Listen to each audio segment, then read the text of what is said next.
నిలబెట్టుకోవాలని ఆయన ఎలక్షన్ల ముందుగా చెప్పిన కరెంటు ఛార్జీలు తగ్గిస్తానని, పెంచబోనని చెప్పిన మాట 6 నెలలు అయ్యాక అబద్ధంగా మారి నవంబర్లో ఒక 6,000 కోట్లు, డిసెంబర్లో ఒక 9,000 కోట్లు పైబడి మొత్తం 15,400 కోట్లు ప్రజల మీద గ్రూప్ ఛార్జీల పేరుతోటి భారం వేశారు.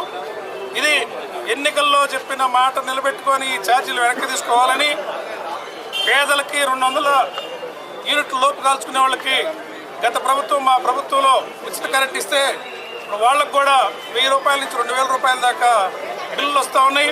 వాటన్నిటిని రద్దు చేసుకోవాలని, రైతులకు పగలపాటు నాణ్యమైన ఉచిత కరెంటుని 10 గంటల పాటు ఇవ్వాలని డిమాండ్లతోటి ఈరోజు రాష్ట్ర వ్యాప్తంగా మేము ర్యాలీలు చేసి విద్యుత్ అధికారులకు విన్నవించడం, ప్రభుత్వానికి దృష్టికి తీసుకెళ్తున్నామని సందర్భంగా తెలియజేస్తా ఉన్నాం.